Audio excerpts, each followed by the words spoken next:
Ano pang hinihintay nyo?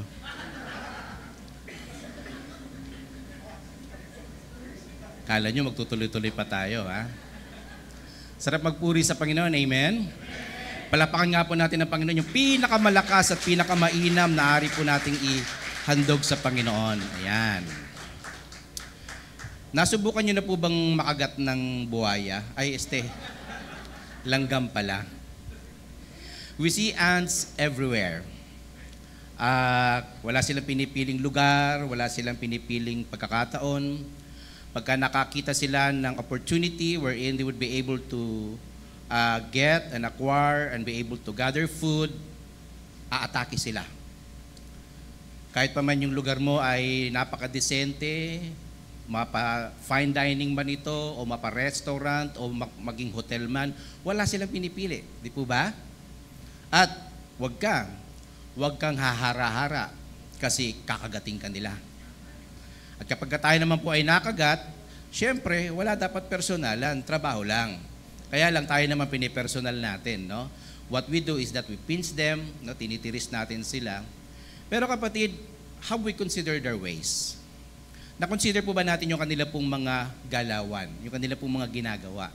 Alam nyo, meron pong napakahalagang mga aral na atin pong matututunan sa mga ginagawa ng mga maliliit na mga nilalang, mga maliliit na nilikha ng ating Panginoon. At sa umagang ito, yan po ang ating pong aalamin, tutunghayan. Pamagat po natin pag-aaral ay pinamagat po nating Anthology 101. Wala po niyan, kapatid, no? Imbento ko lang yan. Ibig sabihin, basic study, no, about ants. What are the lessons we can learn from the ants? So, yan po ating magiging sentro ng pag-aaral sa umagang ito. Father God, we thank you because we believe na meron po kayong inilalaan sa bawat isa sa amin. We pray, Lord, na maunawaan po namin ng lubos ang nais niyo pong iparating sa amin. Gawin niyo lamang po itong simple at madaling maunawaan. At hayaan niyo, Panginoon, ang inyong pong Santong Espiritu ang siya pong mangusap directly sa amin pong bawat puso. At hayaan niyo, Panginoon, na maunawaan po namin ang lalim, ang lawak, maging ang tayog, Panginoon, ng inyong katuruan. At ang katuruan niyo, Panginoon, siya magbibigay laya sa amin sa lahat ng uri ng tanikala, sa lahat ng uri ng mga pandaraya at kasinungalingan ng dyablo sa buhay namin. We pray, Lord God, na gawin niyo po kaming malaya sa umagang ito, na maunawaan namin ng lubusan ang inyo pong mensahe pang sa gayon. Ito po'y ma-apply namin sa aming kanya-kanyang buhay at kapag daka, Panginoon, ito po'y magdulot ng higit pang kapakinabangan sa amin at sa huli, Panginoon, ay magbigay ng papuri at kaluguran sa inyong buhay na pangalan. Salamat po, Panginoon, at we continue to invite your Holy Spirit, O God, to just descend upon this place and fill each and every one of us, Father God, with your mighty presence. And by the power and authority that you have given us, Lord, we come against all the works of the evil one, yung pong mga hindi sumasang-ayon sa inyo na mga espiritu, mga isipan, mga damdamin. In the name of Jesus, we render them all powerless. We rebuke them. We drive you out from this place, from our hearts, from our minds. And we only allow the full ministration of your manifest presence, O God, in our midst, and be glorified as we study your word. Once again, Father, may you be our speaker, may you be our teacher, and cause us to really understand whatever things that you wanted to put across this morning. Once again, Father God, sit upon your throne of glory and be glorified as we continue to ponder upon your word. In Jesus' mighty name. Amen. Amen. The Bible teaches us many valuable lessons about these tiny creatures. Ang Panginoon, sa kanya pong mga aral, marami po siyang ginagamit ng mga parallelism. Kuminsan sa pagsasaka, kuminsan sa pangingisda, no? Kuminsan naman sa mga puno. At ito naman, patungkol naman sa mga maliliit na mga creatures niya. Yung pong in particular, yung pong mga langgam. Now, ano rin po yung mga valuable lessons na atin pong matututunan sa mga maliliit na mga nilalang na ito? Unang-una, na matututunan po natin sa kanila, the ants teaches us performance. Yan po yung unang-unang na ituturo sa atin po ng mga maliliit na mga creatures na ito. Tinuturuan po tayo ng performance. Performance yung pong paggawa, pagkilos, no? Paggalaw, pagtatrabaho. Ito po ang itinuturo sa atin ng mga maliliit na mga nilalang na ito. Proverbs chapter 6, 6 to 8. Go to the ant, you sluggard, consider its ways and be wise. It has no commander, no overseer or ruler, yet it stores its provisions in summer and gathers its food at harvest. Pansinin niyo raw ang mga langgam. Kayo na mga tamad. Masyadong mabigat po yung sinabi rito, no? So, yung katamaran, inihahambing doon sa mga maliliit na mga nilalang ng Panginoon ay walang panama. Sabing gano'n, no? Go to the ant, you sluggard, consider its ways and be wise.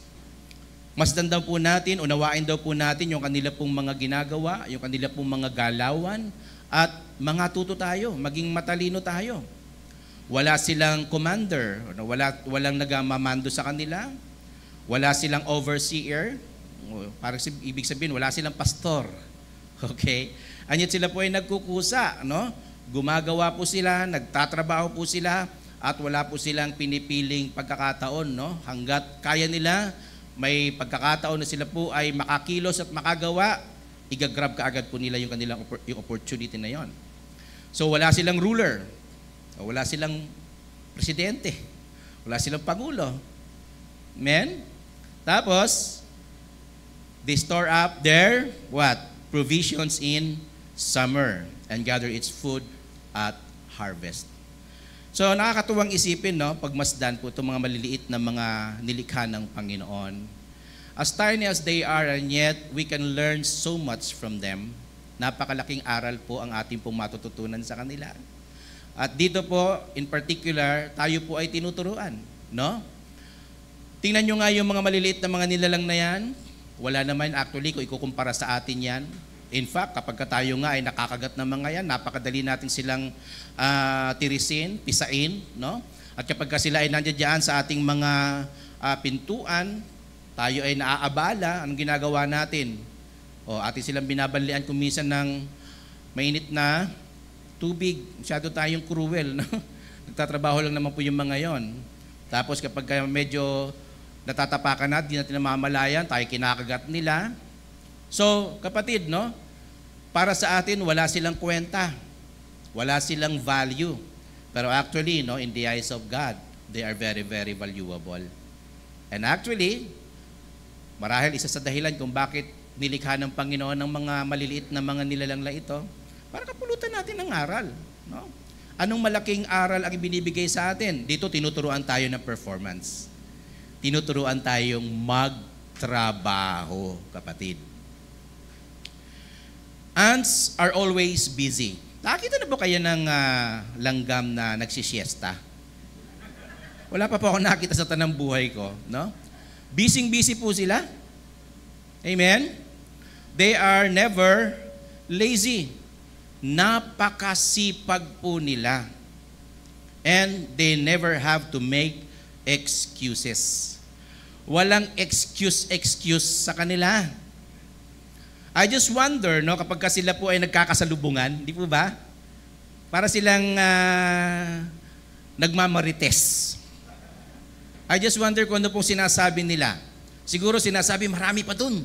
No? Di ba? Napapansin nyo?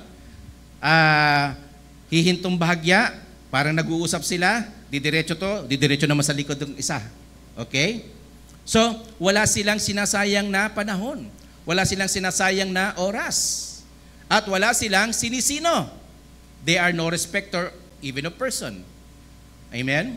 So, wala silang excuses. Napansin nyo, kahit pa malaki yung mumo, binubuhat nila, no? Pero hindi naman mag-isa. Kasi baka mamaya kung mag-isa lang binubuhat yung malaking mumo, ay baka may multo na ron. Marami sila, tulong-tulong sila. Para sa kanila, walang imposible. Basta't gusto, may paraan. Pagkaayaw, maraming dahilan. Hindi sila nagdadahilan, no? Bakit? Palibasa sila maliliit lamang na mga nilalang. At syempre, alam po nila, napakatalino po nila, no? Unang-una, alam nila kung saan po mayroong pagkain. Naiwanan mo lang saglit yung iyong pagkain dyan, maya-mayang konti, lalo tigit sa lahat, mayroong matamis, Cake ba yan? O asukal ba yan? Well, kahit nga mga maaalat, tinitira na nila eh. Yeah? Magtataka ka na lang, maya-mayang konti, may mga langgam na. Ang galing nilang mag-search, no? Ang galing nilang mag-probe. Ang galing nilang humanap. So, gumagawa sila ng paraan para makasampa. Okay? Tapos, kahit pa man yan ay malaki, gagawa nila ng paraan para mahakot nila yan. No? Walang excuse sa kanila, walang malaking bagay, walang imposible sa kanila.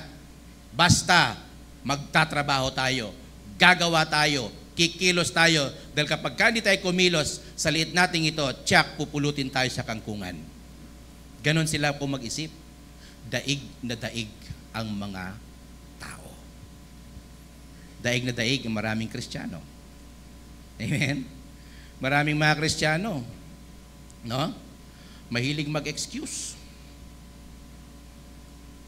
Well, huwag na tayo lumayo pa, kahit sa bahay po natin, may kanya-kanya tayong mga pamilya.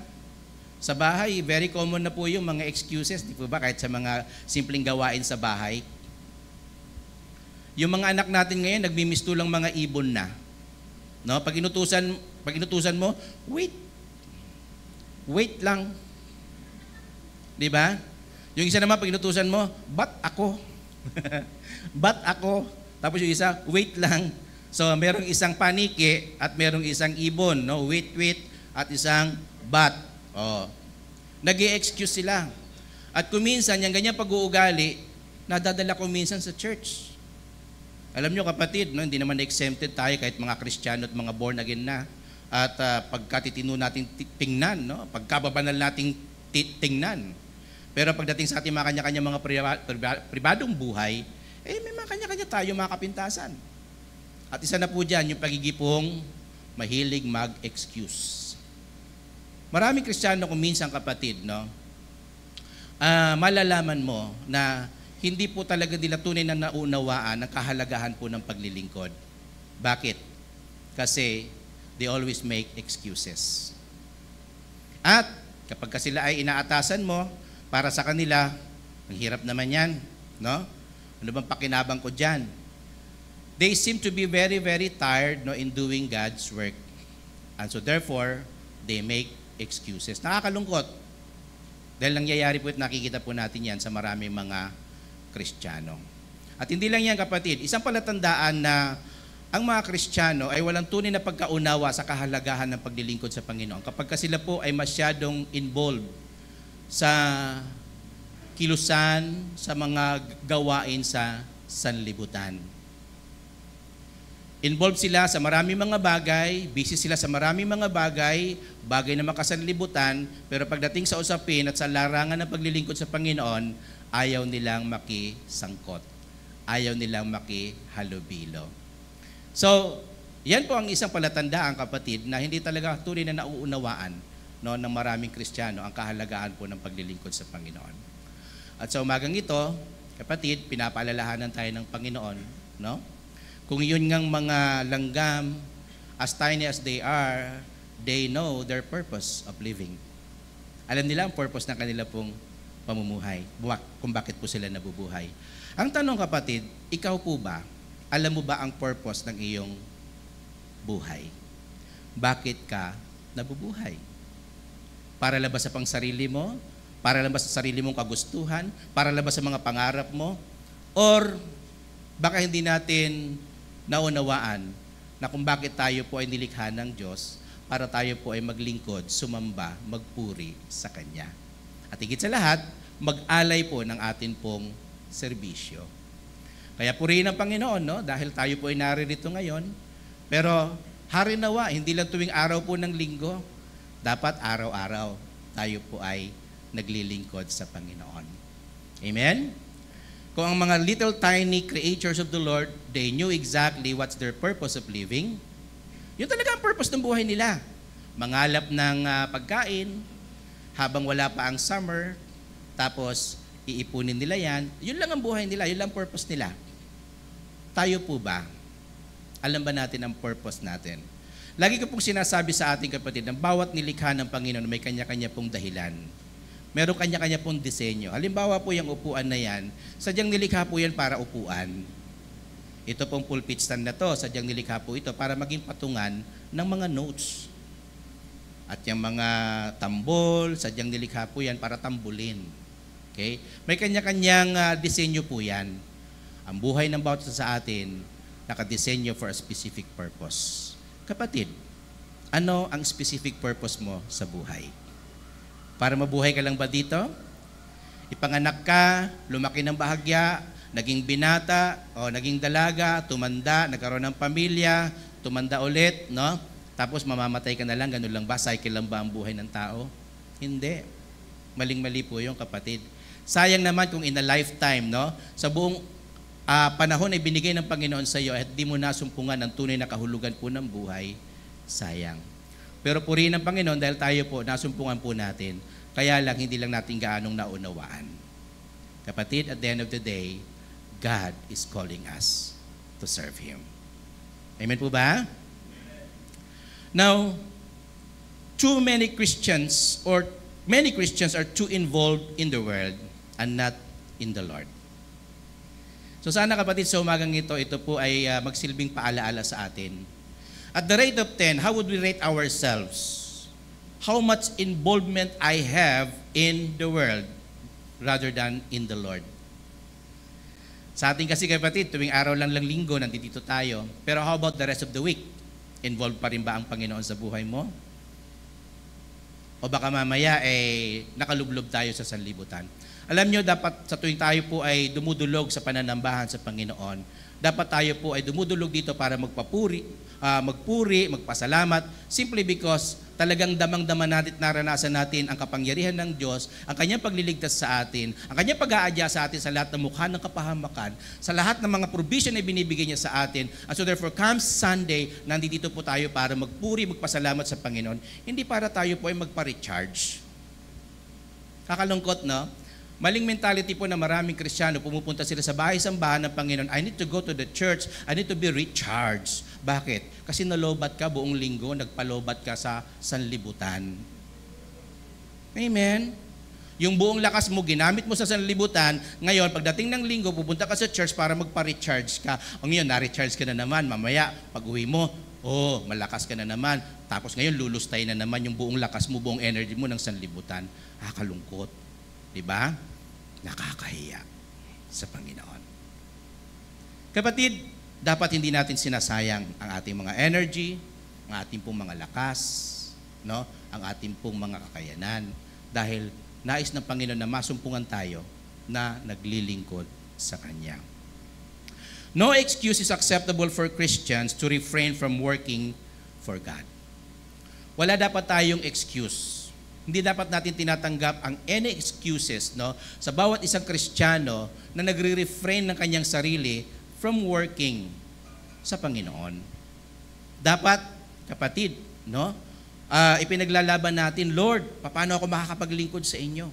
Alam niyo, binigay ang church sa atin, kapatid, para tayo po ay mabigyan ng opportunity for us to be able to serve the Lord.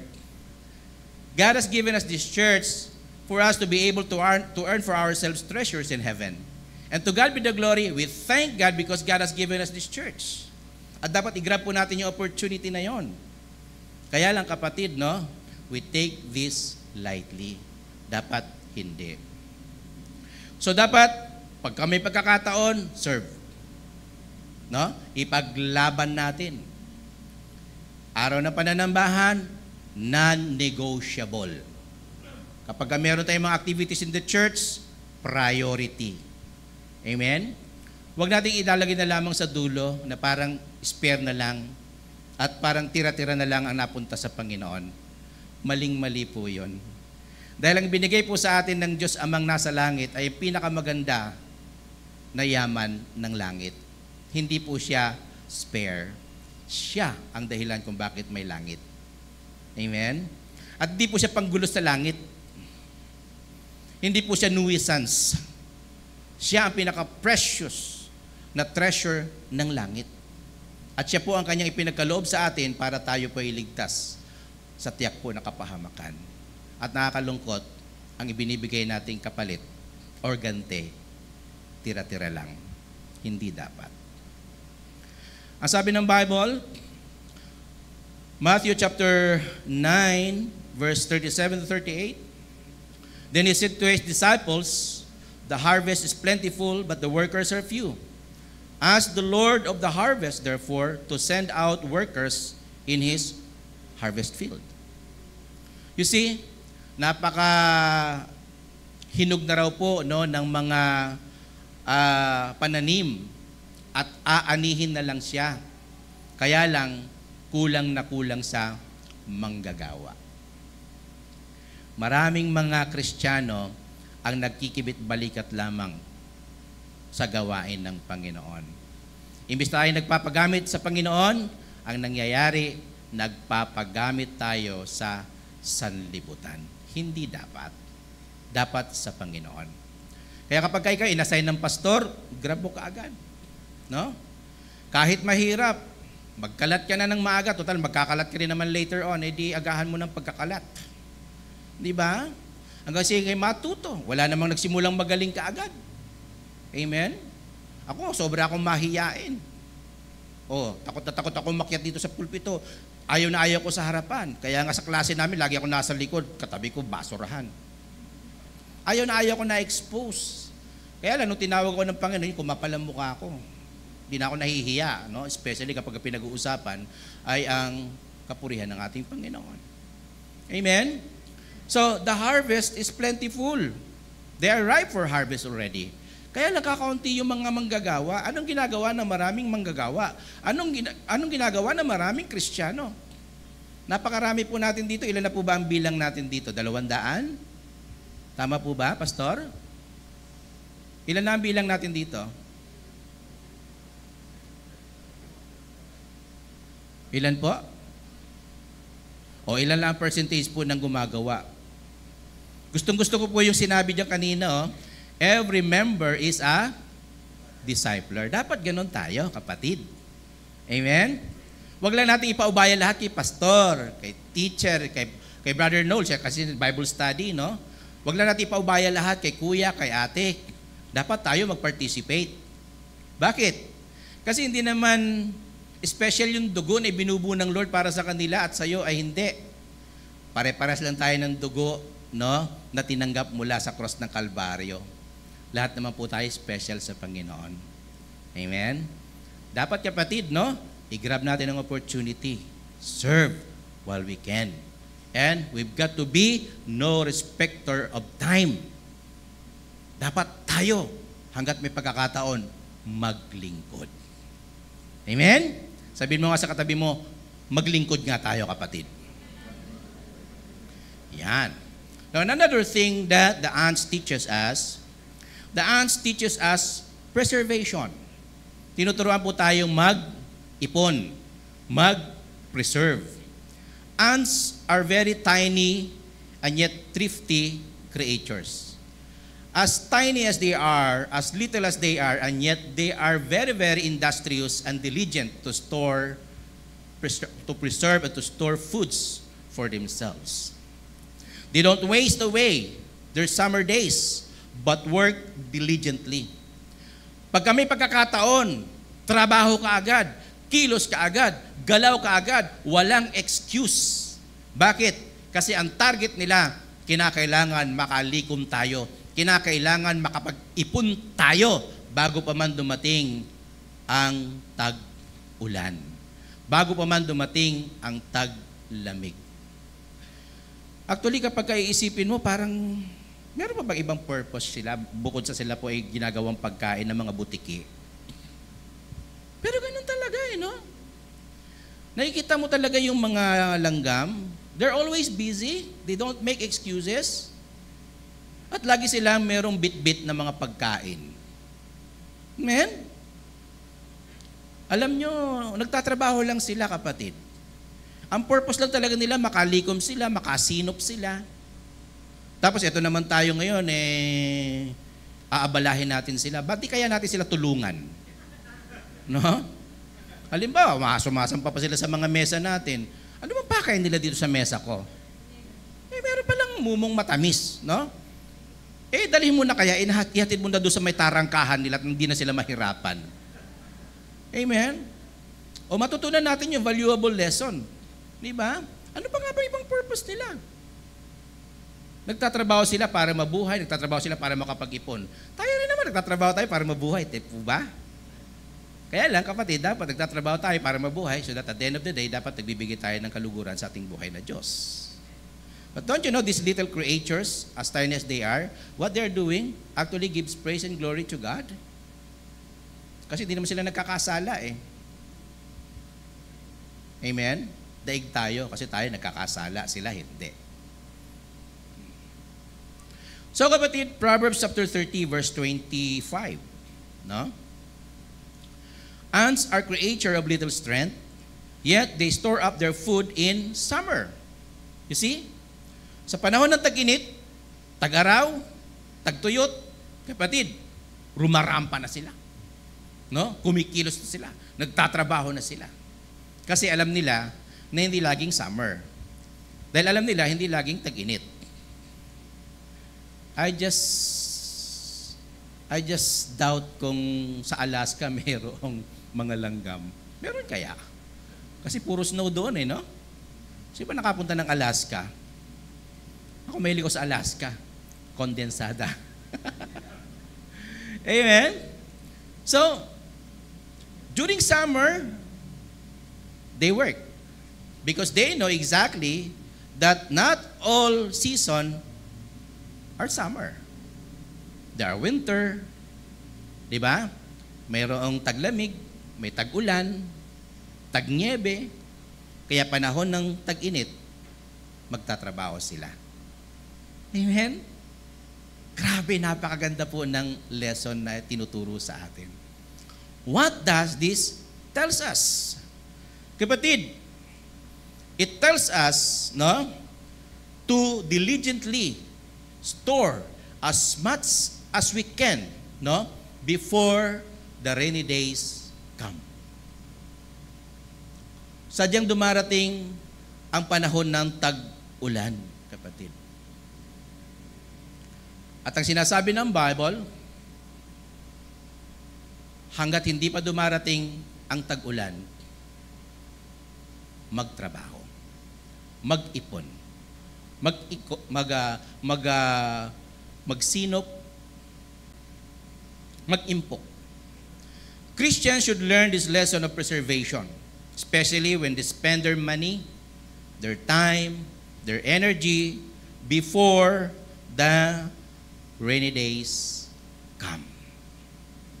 Ano pong ibig sabihin ng rainy days? Well, actually, it's a figure of speech.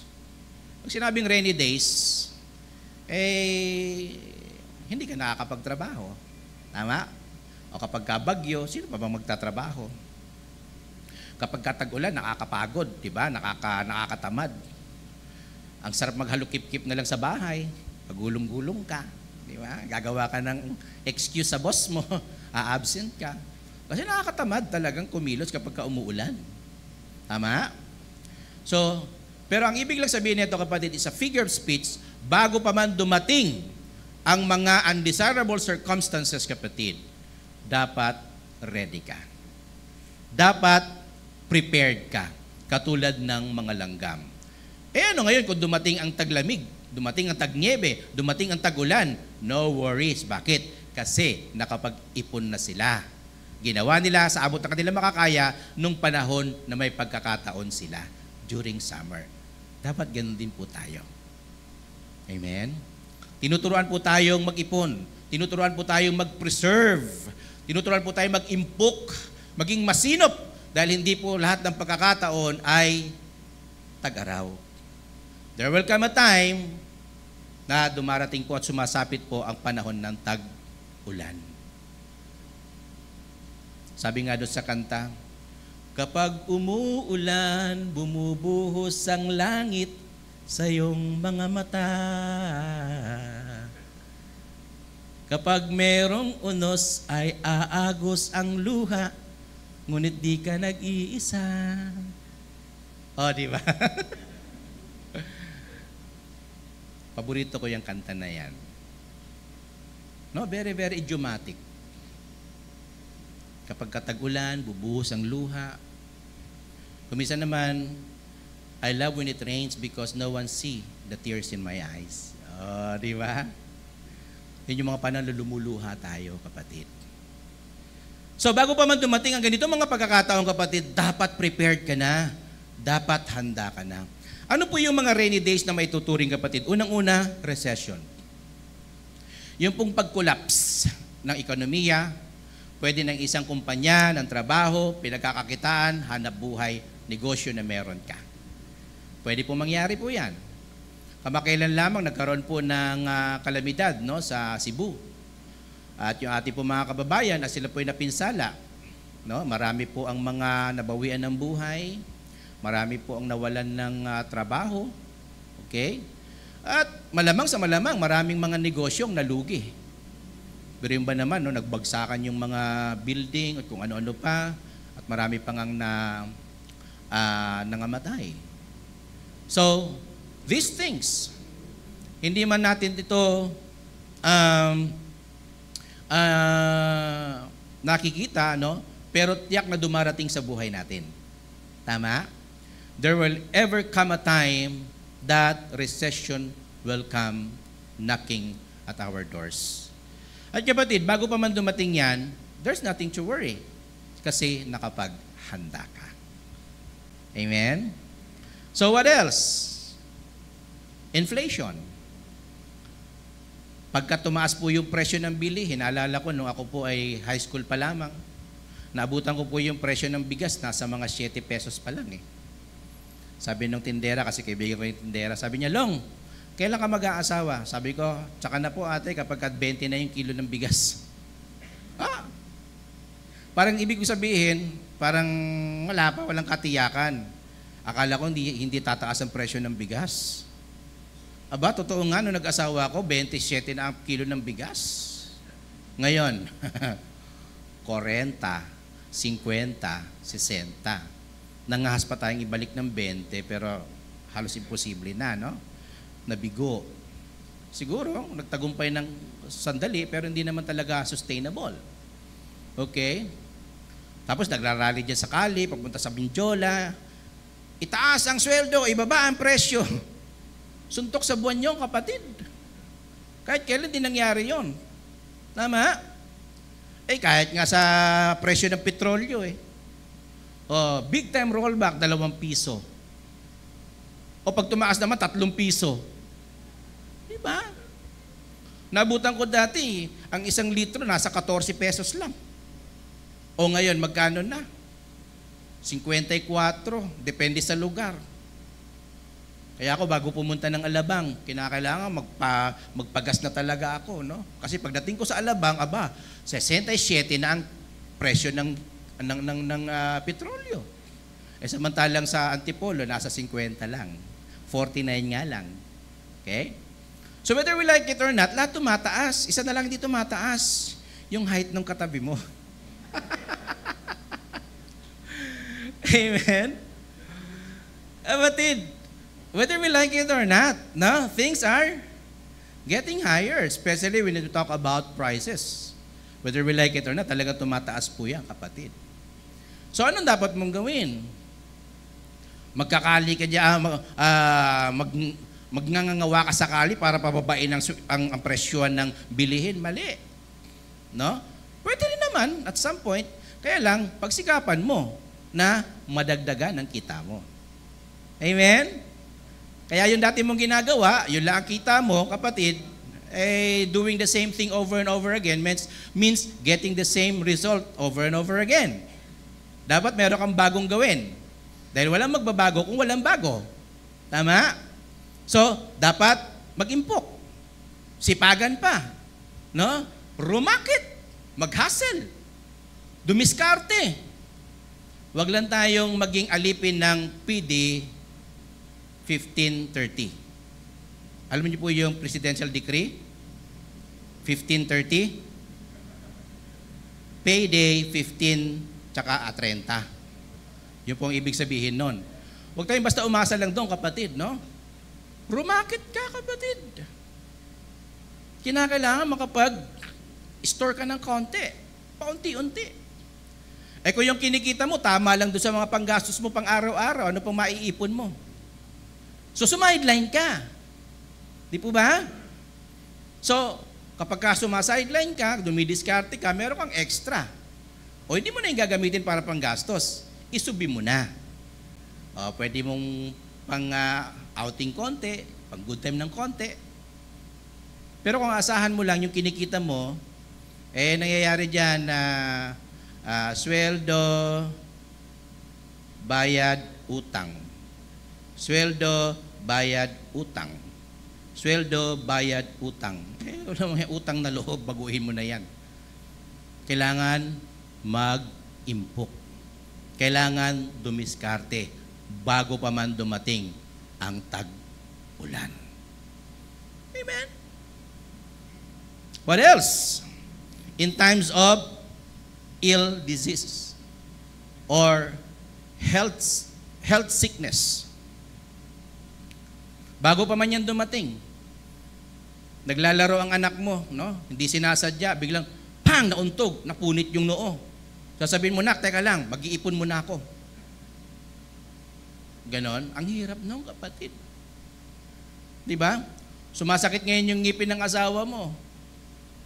Tiisin mo na lang, magmepinamik ka na lang. Ang hirap ng ganon, di po ba? May paraan naman. Maganda yun kapag dumarating yung ganun pagkakataon, punta ka sa ATM. Di ba? Pasok ka ng card. Labas ngayon, dispense ng pera. Kasi meron kang isunubi. Kung meron kang isinuksok, meron kang madudukot. Kaso pagpunta mo doon sa ATM, pinagsasampal ka, may biglang lumabas ng may asa ka pa. Paglabas mo, pulang-pula ka na. Kasi bakit? Sinampal ka na mag-asawang sampal. So kapatid, no, bago pa man dumating ganito mga pagkakataon, dapat ready tayo. Amen? Napakagandang aral po ang iniiwan sa atin po ng mga maliliit na mga creatures na ito, kapatid. Kapupulutan po talaga natin ng aral. What else? In old age, sa ating pong pagtanda. Yan. Ang problema kung minsan sa atin ng mga Pilipino, no? Ang ginagawa po nating insurance, ayun po mga anak natin. Pagtanda natin, bahala ng anak natin, eh, purihin ng Panginoon kapag sila po ay tumalima, pero it's not a guarantee. Di ba? Kasi may mga anak tayo, kung minsan nagkaroon ng asawa, ang asawa niya, mga halang ang kaluluwa, paano ka? Aasa ka ngayon. Hingi ka lang ng konting pabor, talaga mukha naman, talaga akala mo naman, nakabusakol na kaagad. Eventually, mahahawa yung anak mo, papangitin ang ugali niyan.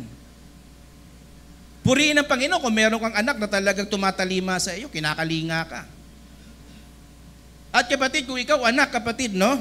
At meron kayong matatanda, mga magulang ninyo, sinasabi ng Bible, obligasyon mo na tulungan sila. Kasi naririnig ko lagi sinasabi nila, hindi obligasyon ng mga anak na itaguyod ang mga magulang. Ano ka? Mali yun. Standard yun ng sanlibutan, hindi yung standard ng mga Kristiyano. Ang sinasabi ng Biblia, ikaw na anak, minsan ka kinalingan ng mga magulang mo. Sa kanilang pagtanda, meron kang obligasyon. Obligasyon yung kapatid. Anong tawag mo dun? Ano mangyayari? Hindi ko siya obligasyon. Kanina obligasyon sila? Kapitbahay mo. Kapitbahay, pakiano mo nga yung nanay ko. Baka lasunin ka ng kapitbahay mo. Amen? Maling-mali po yung turo na yon, kapatid. Pero hindi tayo nagbabank sa ganon. Hanggat maaari, hanggat kaya natin, mag-ipon tayo. Amen? Hanggat kaya natin, may lakas pa. Maganda yung kapatid, na pagtanda mo, pinag-aagawan ka ng mga anak mo. Bakit? May pera ka eh. Di ba? Kaya naman pagtanda mo, abay, nagpapasahan yung mga anak mo. Nay, kay ate ka na naman. O di kaya kay kuya, alam mo naman, mahirap ang buhay namin. O pag pinasa ka doon sa ate mo, o sa anak mong babae, sasabihin ng ate, hey, balik ka nga doon kay kuya. Ganito, ganyan. Alam nyo, napakasakit po nung kapatid. Amen? Huwag nawang mangyari sa atin yon. Pero kung may pera ka, mag-aagawan sila. Bakit kapag pera pinag-aagawan? Pagkayaman, pinag-aagawan. Pagkamana, pinag-aagawan. Pero utang, walang gustong umagaw. Amen? Kaya kapatid, mag-iwan tayo ng magandang legacy. Ayaw kong alagaan ng mga anak mo, edi bahala kayo. Mag-hire ako na mag-aalaga sa akin. Diba? 3 nurse. Ikaw taga-paypay, ikaw taga-luto, o ikaw ang taga-tulak ng wheelchair. So, nothing to worry. Alam niyo, meron po akong administrator sa church. Medyo masungit siya eh. Ayaw niya nga na meron siyang mga kasama sa bahay, yung mga apo niya, ayaw niya nagtatagal doon sa bahay niya. Gusto niya lagi siya lang mag-isa o kaya yung asawa niya. 2 lang sila. Tuwing dadalaw ako doon, sino mga kasama mo rito? Ayaw ko, pastor, maingay sila. Gusto ko tahimik na buhay. Kuminsan nga, yung asawa niya, di niya rin makaintindihan eh. Gusto ko nga, itong asawa ko na to, gusto ko na palayasin to eh. Ganon. May say, may pere. Nag-ipon. At kamakailan, paggawa ng pagkalaki-laking bahay, ang tumira doon yung anak niyang pastor. Sana all. Amen? May pera. Di ba? Hindi ka nagmumukhang timawa, hindi ka nagmumukhang kaawa-awa.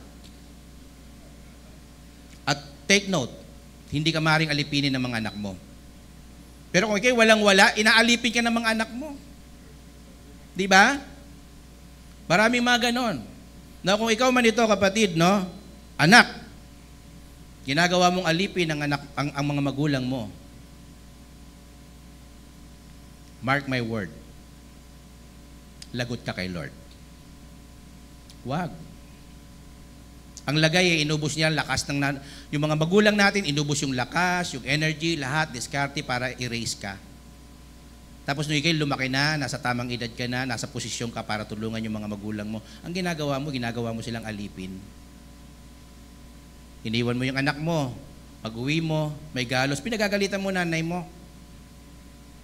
Naku, wag mong gagawin sa akin yun. Kung anak ko yun, naku po, subukan mo, sasakalin kita. Pinalaki kita. Pinalaki ko, buto mo. Tapos gaganyanin mo ako. Purihin ng Panginoon. No? Dapat ikaw yung kapitapitagan. Di ba? KKK. Di ba? Kapitapitagan, hindi kapitas-pintasan. So dapat tayo ay nag-iipon. Yun po ang tinuturo sa atin, no? Ng maliliit na creatures na ito. At higit sa lahat, kapatid, bilang mga Kristiyano, more so, it is most important for us to store up treasures in heaven, no? And we've got to live our lives for the Lord and others. Matthew 6:19-21, do not store up, no, for yourselves treasures on earth, where moth and rust destroy, and where thieves break in and steal, but store up for yourselves treasures in heaven, where moth and rust do not destroy, and where thieves do not break in and steal, for where your treasure is, there your heart will be also. Higit sa lahat, kapatid, no? Wag na wag po natin kakalimutan na mag-impok ng yaman sa langit. Ikaw na naging pinakamayaman sa balat ng lupa, pero pagdating mo naman sa langit, ikaw yung pulube. Kaya sabi ng Panginoon sa kanyang salita, turuan ng mga mayayaman, huwag silang umasa sa kanilang yaman, bagko sila'y maging mayaman sa mabubuting gawa, upang pagdating nila sa kalangitan, sila'y i-welcome doon. Upang pagdating sa kalangitan, o di kaya sa kanilang ginagawa, ay masumpungan nila ang tunay na kahulugan ng buhay. Kapatid, no? When we earn for ourselves treasures in heaven, isa na ito sa pinakamagandang yaman na meron tayo. Dahil naniniwala tayo that there is heaven, that there is life after death. Amen? So, that's number 2. Another is, the ants teaches us participation. Ants seem to have no difficulty participating in the task that needs to be done. They work together in harmony accomplishing their assignments and tasks. Hindi issue sa mga langgam ang partisipasyon. Hindi issue sa mga langgam ang pakikipag-ugnayan. Hindi issue sa mga langgam ang pakikisali, pakikihalubilo. Kasi nga hindi nila ini-excuse yung sarili nila. Nagpa-participate sila. Dapat ganun din daw po ang mga Kristiyano. As much as possible, no? Mag-participate tayo kung anumang meron na dapat ginagawa sa loob po ng iglesia ng Panginoon, sa loob po ng kapatiran, dito po sa church natin. Pastor, ano ba ang pwede kong maitulong dyan? Always think of the things that you can give to the church, not the other way around.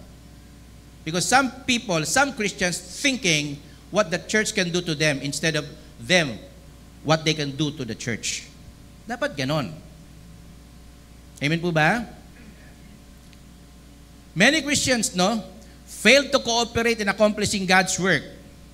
They just sit with folded hands and engage in criticism while others are busy doing their jobs.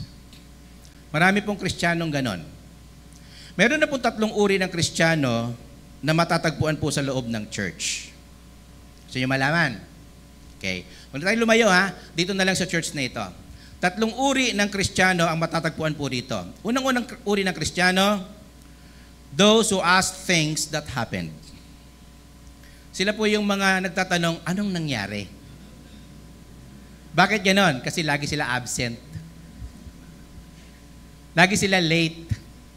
Lagi silang wala. Alam niyo si Thomas kung bakit siya tinawag na Doubting Thomas? Kasi lagi siyang wala sa fellowship ng mga apostol. Di ba? Nagpakita sa amin ng Panginoon, hindi ako maniniwala hanggat di ko na ipasok ang daliri ko sa butas ng kanyang mga kamay at sa kanyang tagiliran. Kasi nung nagpakita ang Panginoon sa mga apostol, wala siya noon, absent. Kaya nagpakita ang Panginoon sa kanya, Tomas, halika, pasok mo yung daliri mo sa butas ng aking kamay at dito sa tagiliran ko. Nung may pasok niya, Lord! My Lord, my God! Diba? Saka pala siya naniwala. Alam niyo, maraming mga Kristiyano, kung minsan, no, nakakalungkot, kasi naglilingkod naman lang din, hindi pa talaga nilubos-lubos. Amen? Pupunta ng church, late. Ano pang aabutan mo? Ang malungkot pa niyan, late na nga pumunta, late na nga dumating, nauna pang umalis. Ang rason niya, bakit? Pastor, late na nga akong dumating. Alam nga naman, late pa akong uuwi. Dapat advance akong uuwi. Kasi late nga akong dumating. Ito yung mga Kristiyano na laging nawawala sa passing. Nawawala sa sirkulasyon. Meron po ba niyan dito? Wala. Palapakan natin ng Lord. Amen. Wala. To God be the glory. Pangalawa, those who watch things happening. Amen? O, sila itong mga Kristiyano na atin sa church, nagmamasid lang sa mga kaganapan at nangyayari sa loob ng church. They don't participate. They don't even ask. Amen? Active sila pumunta sa church. Kaya lang, hindi naman sila nagpa-participate. They just watch things happening. Amen? Yung mga nakahalukip-kip lang dyan. Kanina nagwo-worship tayo, hindi ko naman kayo nakita, kapatid, nasa harapan ako. Pero malamang sa malamang, nagwo-worship tayo dito, talagang lumalabas na yung litid ng mga musician dito, no? Yung bahista dito, lulundag-lundag na. Parang gusto ko na rin siyang sabayan, eh. Di ba? Yung gitarista doon, ang tindi. Tapos yung worship leader natin dito, abot-abot yung talagang lumalabas na yung litid. Nakikita ko, eh. Alam mo, talagang mahilig ako magbantay, eh. Di ba? Kaya lang sayang. Hindi ako nakalingon sa likod, eh. For sure, meron dyan, nakatingin lang ganyan, no? Di ba? Meron ganon? Tama? Hindi ikaw yun, yung katabi mo. May mga ganon. Talaga namang naghihiyawan na rito, nagsisigawan at lahat. Pero siya talaga nakaganon lang, oh.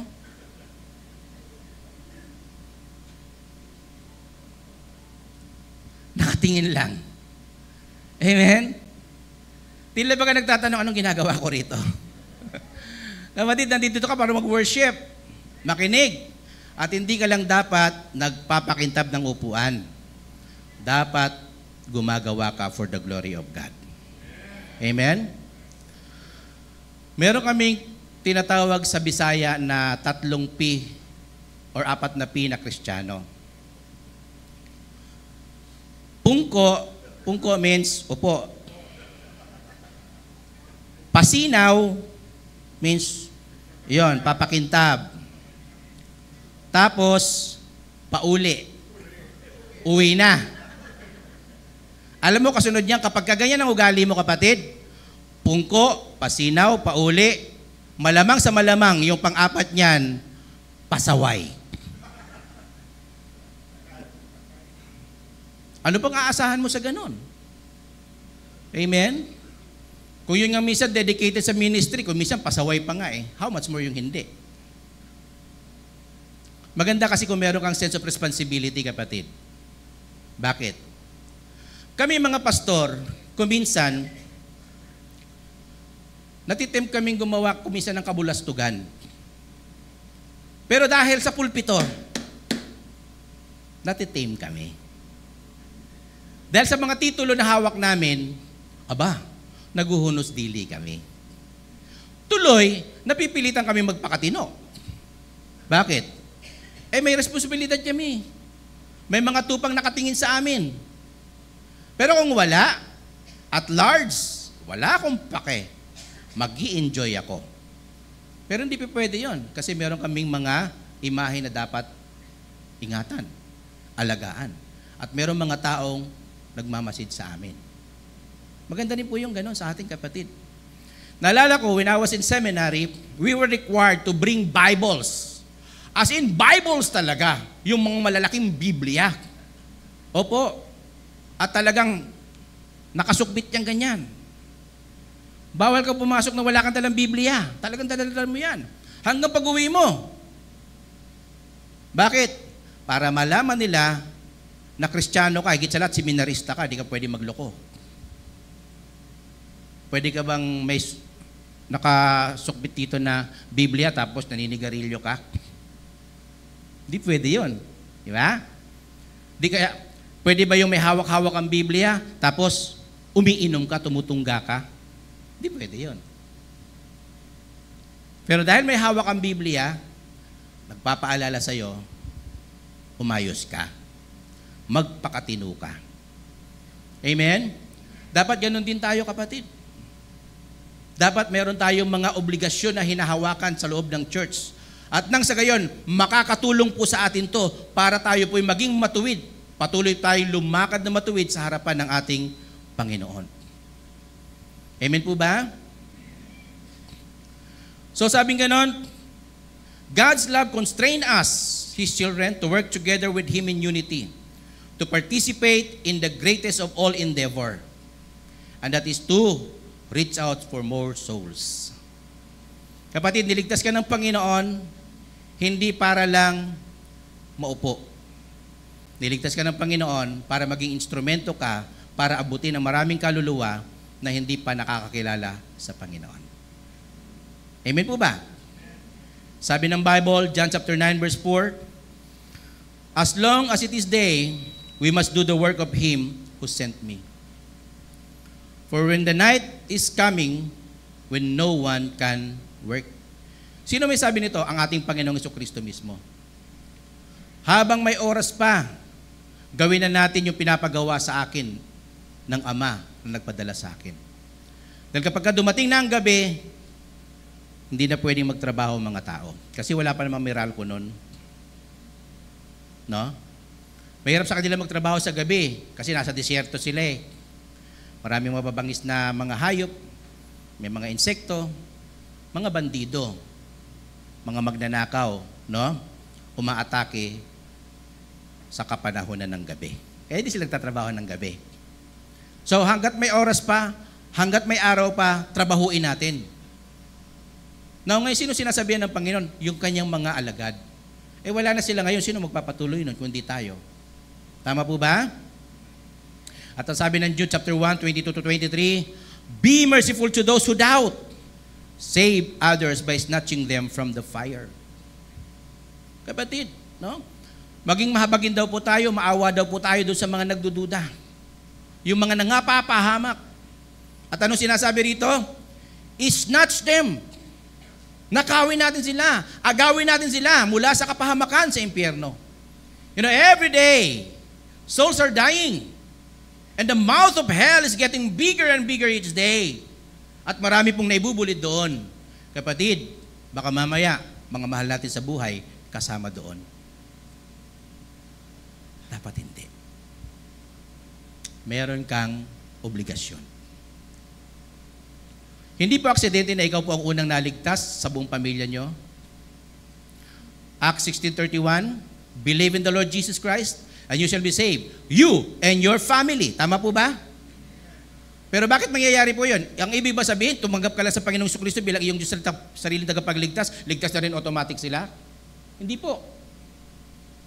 Bakit sinabi ni Pablo yon, no, sa Philippian jailer? Kasi sa kanya magsisimula yung pagsishare ng Ebanghelyo. Sa kanya magsisimula yung participation to what? The Great Commission. Sa kanya magsisimula yun. Kaya eventually, maliligtas ang buong pamilya. Halimbawa, sa amin, sa pamilya ko, ako yung unang na-born again. At ang mahirap dyan, ako yung bunso. May hierarchy. Ang hirap. Pero bahala na. I share to them the good news, the gospel. Hindi man ako makapag-share, nagdala ako ng pastor. Halika, pastor. Ninong namin sa kasal. Sharean mo nga tong kapatid ko na to. Sharean. Purihin ng Panginoon. 3 na namatay sa amin. Pero nangaborn again lahat. Amen? Bago sila malagutan ng hininga, bago sila bumalik sa Panginoon, nakakilala sila sa Panginoon. Amen? So ikaw, ako, ang bawat isa sa ating kapatid, hindi aksidente na tayo po ay nakakilala sa Panginoon. At tayo po ay napabilang ngayon sa isang napakalaking endeavor. Ano po yon? Reaching out souls of others. Back into the presence of the Lord. Ikaw yon ginagamit. We've got to participate. Then last but not the least, kapatid, the ants teaches us perseverance. When ants' homes and possessions are completely destroyed, the ants begin to rebuild them immediately. They persevere. Napansin niyo po ba yan? Kapag kayong kanila pong mga tirahan ay accidentally nasira natin or sinira natin, anong ginagawa nila? Kapatid, nire-rebuild ka agad nila. So maya-mayang konti kapag daka, nakikita mo, uy, meron na ulit. At paulit-ulit nilang i-rebuild yun. Hindi sila tumitigil. So what does this teaches us? It teaches us perseverance. Kapatid, katulad po na nabanggit natin kanina, there will come a time na dumarating po itong ganitong mga untoward incidents sa buhay natin. But praise be to God, no? Like these little tiny creatures, they persevere. Kapatid, all the more, tayo po. When trouble comes, trials and testing strikes, Christians who have an all-powerful God need not despair. Huwag po tayong mag-despair. Huwag po tayong mawalan ng pag-asa. Because our God is alive. Our God is powerful. And with God, nothing is impossible. Amen? Magtiwala ka lang ng lubos sa Kanya. At ang gusto ng Panginoon, hanggang sa kahuli-hulihang sandali ng buhay natin, kapatid, hindi tayo bumibitaw. Nagpapatuloy tayo hanggang sa kaduluduluhan ng buhay natin.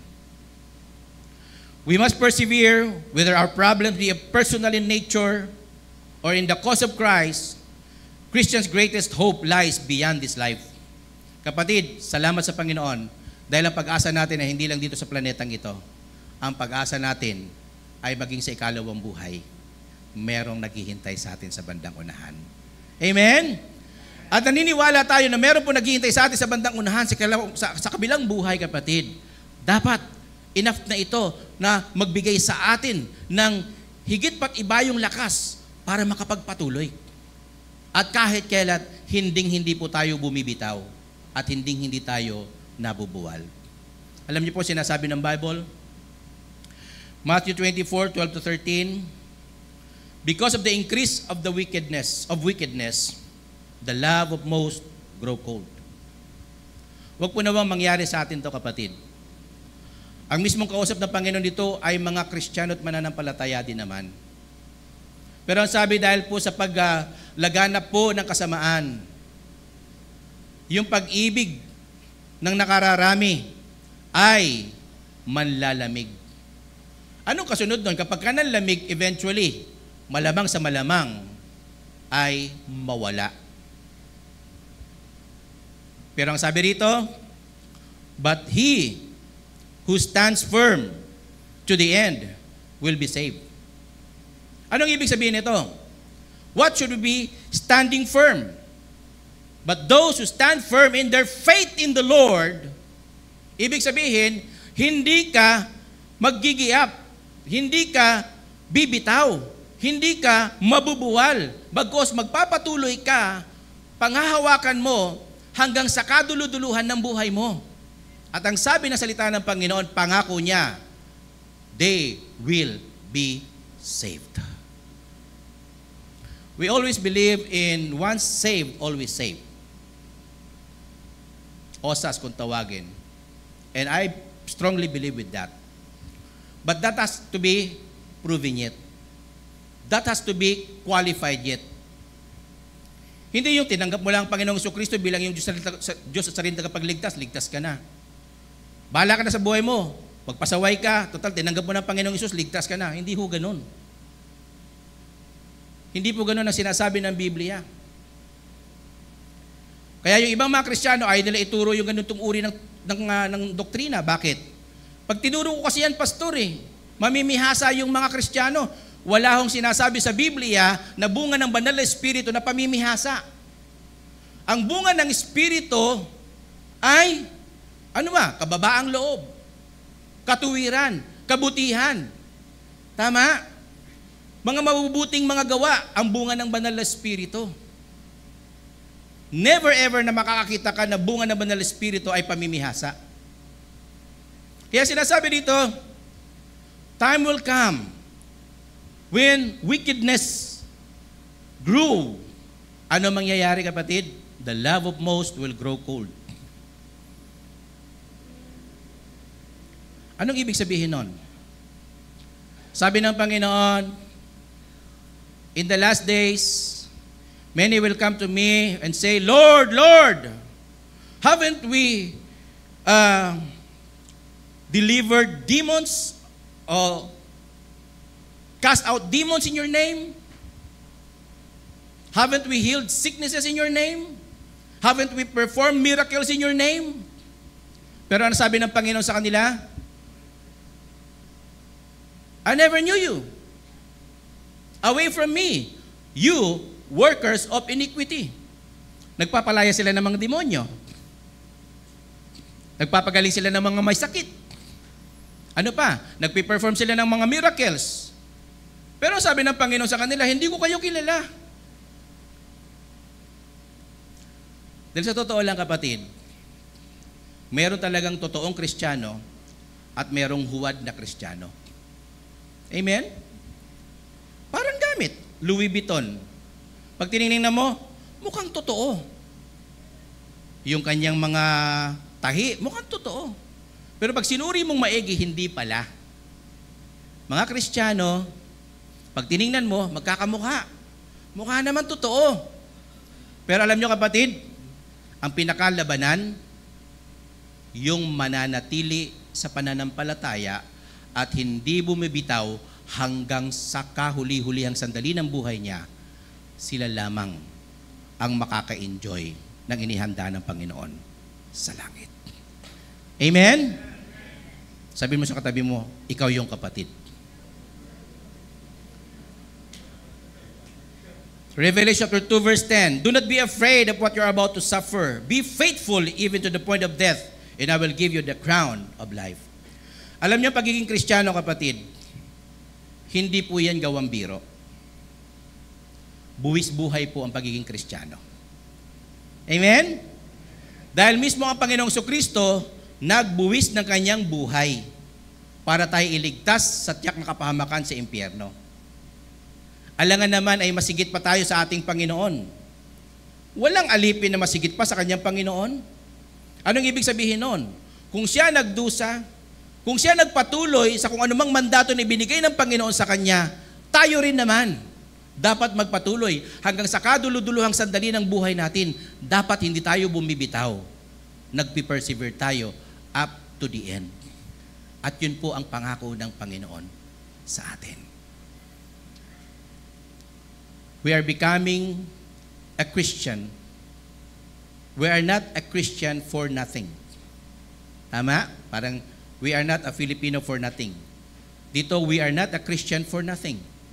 Kapatid, ang pagiging Kristiyano ay makatotohanan. At kung totoo ang iyong ugnayan sa Panginoon, ano't ano man ang mangyari, magpapatuloy ka hanggang sa huli. So, apat na mahalagang bagay, kapatid, ang iniiwan sa atin na aral po ng maliliit na mga creatures na ito. Unang-una, ano po yon? The ants teaches us performance. Secondly, the ants teaches us preservation. Thirdly, the ants teaches us participation. Then fourthly, the ants teaches us perseverance. Kapatid, kumusta po tayo? Ano po ang kalalagayan natin ngayon in terms sa ating pong paglilingkod sa Panginoon? Gaya pa rin po ba ng dati na papetiks-petiks lang? Or dapat tayo maging makatotohanan sa ating paglilingkod? Gano'n na ba tayo katagal na Kristiyano? Kumusta ang iyong ugnayan, ang iyong relasyon sa Panginoon? Kumusta ang iyong mga pagpupursige? Kumusta ang iyong mga pagsisikap for God's greater glory? Baka mamaya ang mga effort na ginagawa natin, hindi naman pala kasama ang Panginoon. Dapat kasama. Nawa kapulutan natin ng aral, yung po mga ginagawa at ang buhay mismo ng mga maliliit na nilalang ng Panginoon. At ito po ay maikumpara natin sa buhay natin at kapulutan natin ng aral. So that at the end of the day, pagbigay po tayo ng kaluguran sa ating buhay na Diyos. Father God, we thank you for once again speaking your word to us. And we pray, Lord God, that whatever things that we have learned from your message, O God, everything will be inculcated in our hearts, even in our minds. Cause us to always remember them and be able to apply them in our lives. Father God, we always acknowledge that apart from you, we can do nothing. Help us, Lord God, so to be able to really overcome and be able to persevere up to the end of our lives. Cause us to be always performing to the task, O God, that you have entrusted to us. Cause us always to be participating, preserving, and persevering, Lord God, up to the end of our lives. Salamat po, Ama. We give you all the glory, honor, praise, and thanksgiving. In Jesus' mighty name. Amen and amen.